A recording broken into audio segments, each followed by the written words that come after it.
My good buddy Triv just got me Ernest Saves Christmas for Christmas. Man, this is a fantastic present, and I thank you so much for sending me this today, Triv. I can't wait to check out this movie with you. Ernest has meant so much to me throughout my entire life. I remember watching him as a little kid and being so captivated by him with his crazy brown hat and his denim vest, and he's just so over the top and goofy that I absolutely loved him. Now, there are some people out there who might not appreciate Ernest, and I can get behind that. I understand why people don't love Ernest. He is a little bit over the top, a little bit manic, and he does mug to the camera a whole lot, you know what I mean? But I can't say that I am in that boat alongside them. There are few people I love more than Ernest P. Worrell.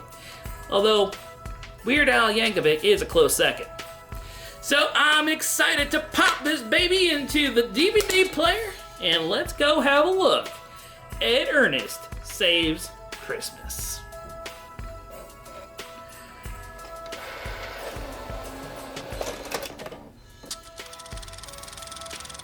Hey everybody, I'm Trivial Theater, and I'm here to provide a serious, well-thought-out breakdown of Ernest Saves Christmas. Nah, I'm just kidding. I mean, hell, there's a giant crab in the background of this shot. And don't even get me started on the level of Big Pen product placement. We start with American nostalgia in the form of Norman Rockwell Christmas pieces. This inspires the idea that we've got a beautiful, classic holiday movie on the way. The credit font and traditional Christmas songs back up this point further. You can just feel the warmth of Christmas envelop you. Then we fade up to an airport and a customs line, which goes to show how loose airport security was back in the day. Well, that kind of kills my previously mentioned Christmas spirit. Luckily, it's saved by Ernest and his unique take on Oh Christmas Tree.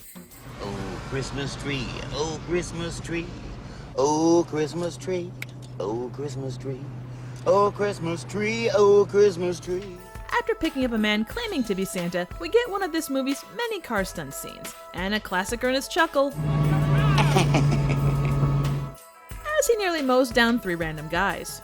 Is it just me, or does this shot give anybody else massive Final Destination vibes? Wah! Well, that was lucky. Anyway, I'm proud to report that Ernest is simultaneously the safest and fucking worst driver in the world, as he safely yet recklessly picks a tree off the highway. And there he is, the man, the myth, the legend, Jim Varney, a man after my own heart, Ernest P. Worrell. I absolutely love him here, and once again, he's playing a different job. He always has a weird little job that he starts off doing throughout the movie.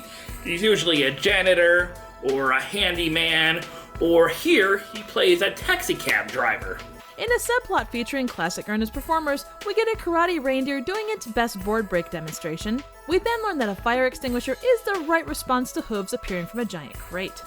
I love the fact that you get to see Chuck and Bobby once again in an Ernest movie. These two are in every single Ernest film, and I absolutely love them here as well. I think those are Latvian goats. Wait a minute, it could be aliens. This time around, they play a couple dock workers who have to deal with these large crates holding these crazy reindeer which fly all around their warehouse.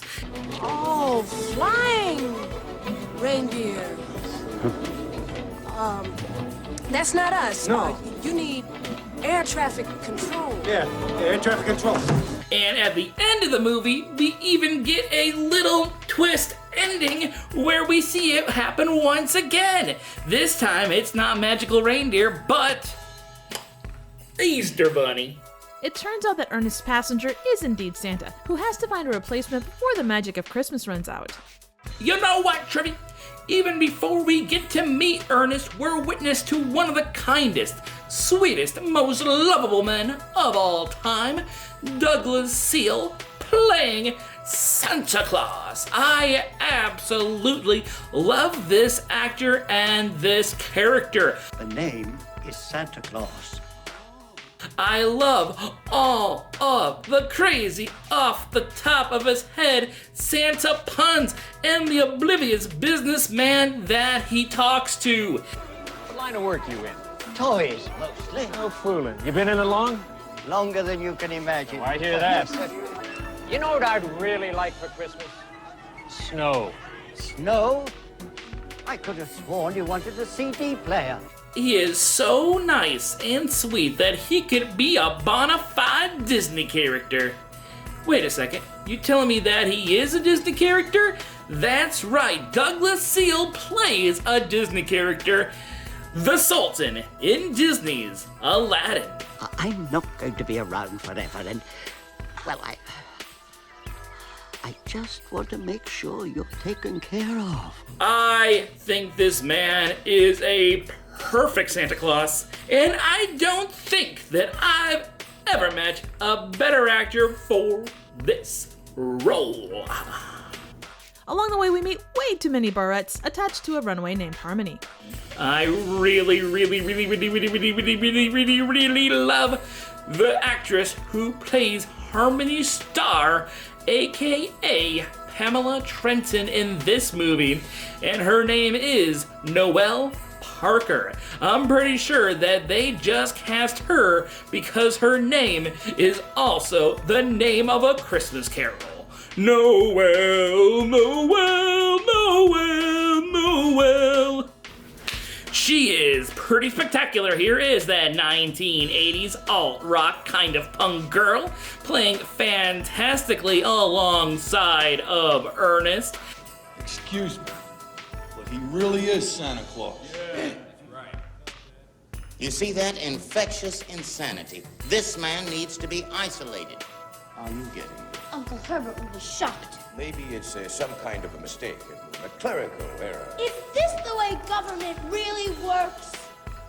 I had such a crush on her, and it's a damn shame that we haven't got to see her in many other movies. It really is, because I really liked her here, although she did play Veronica in the pilot episode of the Clerks TV show that was never picked up, so, you know, that's something, right? Everything goes well as our intrepid trio find Joe, the next guy in line to take the mantle of Big Red. You're right again, Triv. Santa Claus needs to find himself a replacement, so he meets this nice guy named Joe who works as a host for a kids' TV show, and he is the perfect man for the job. But this network executive wants him to be the star of his Christmas horror movie called Christmas Sleigh, which is probably where the people who made Santa's Sleigh got their idea. Sleigh? Not Sleigh. Sleigh. S-L-A-Y. Santa's Sleigh. Go ahead, kids. Let's see what Santa got you. I hate children. And this movie is totally something that I would watch on Netflix late at night. Probably a midnight release around Christmas time. It looks like it's one of those so bad it's good kind of horror movies that I know I and you would love. That's right, Triv. Unfortunately, a stereotypical dick of an agent swoops in and tempts Joe with acting, creating one of the central conflicts in our story. Do you pursue the job that's gonna make you some money, but doesn't really help out anybody? Or do you pursue the job that helps out millions of people around the world, but you gotta do it for free? It's a moral dilemma, and I love the fact that it's raised during this very goofy, bottom tier kind of Ernest movie. It's a very striking moral dilemma and makes you wonder what you would do in the same kind of situation. Wow! Judging by the look, that deerhead has seen some shit. and I wonder if it was prompted by Jim Varney's response when asked why this movie received a PG rating. His answer was unusual cruelty to reindeer. Of course, that look might just be due to the continued mentions of Santa's sack. First, I lost my sack. Did he ever find his sack or whatever it was? Yeah. Did you ever find your sack? Yes. Ernest and Harmony part ways with Santa, and as with every movie, we're introduced to his good buddy Vern. If you didn't know, Ernest got super popular for doing commercials in the 1980s, advertising for things like Cars and Mellow Yellow, and he would always interact with this off-screen guy and get on his nerves. And this off-screen guy is named Vern. And this is the only time you actually get to see Ernest interact with Vern in a movie, and I absolutely love it here. Well, that puppy's really stuck, know what I mean? You know, Vern, it looks like a transmutation of your 110 and your 220, know what I mean? Oh my God, Ernest, leave this poor man alone. I'm halfway surprised that Vern doesn't pull out a freaking shotgun and blast Ernest to death. Now, for some reason, Vern is just fine standing by as Ernest rewires the house, drinks from a very large punch bowl, and does arm day with chandelier wiring. In the meantime, Harmony tries to get her heart's desires from Santa's bag, but isn't happy with either a Christmas flamingo or a giant fish. And I can't understand why. On that subject, in case you forgot it was Christmas, Ernest's house is here to remind you. This face, however, is a little more difficult to forget. We then transition from stealing waffles to stealing reindeer, and I'm pretty sure that these guys have the right idea.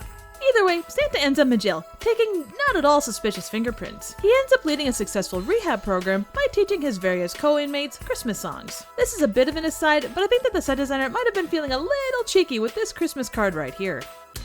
That's right, Triv, you said it. Santa Claus is in the slammer. Old Saint Nick is in the hooskow. Kris Kringle is behind bars. They actually do that in this movie, and I love how Ernest and Harmony Star bust him out and the impact that he leaves on all the inmates during his time there. It is absolutely hilarious. 5 golden rings, 4 hummingbirds, 3 French hens, 2 turtle doves, and a partridge in a pear tree. Ernest and Harmony go undercover and save Santa through fake governmental means. A plan is concocted to save Joe from the less than awesome Hollywood movie he's slated to be part of. It features well-known Ernest character Auntie Nelda, which goes to show us how fierce Ernest's makeup game really is. The plan also includes a snake wrangler that would have been right at home in Deliverance. Santa and Ernest sneak on set just as Joe realizes he's doing a horror movie, complete with a Krampus/Swamp Thing monster creature thingy. Harmony takes off with Santa's bag, Joe decides to stick to acting, and Santa reveals that time is running out. But Ernest has a plan. Animal Control shows up at the airport and realizes that they're gonna need a bigger truck, as Ernest arrives to pick up the reindeer and runs across Santa's elves, who have no issues with customs. Again, international travel was so much easier in the 80s. After a set of dramatic Shakespearean-level pauses that we really don't have time for, I will not allow us to miss our rendezvous with destiny. It's time to slip the surly bonds of earth and dance the skies on laughter's silvered wing. we finally get a look at Santa's sleigh. But I think the reindeer might have eaten something a little funky, because they're farting a shit ton of glitter. While Ernest does his best impression of 1978 Superman turning back time, Joe decides he's ready to take a leap of faith, and Harmony returns with Santa's bag. We're witness to one more instance of John Wayne impression cringe.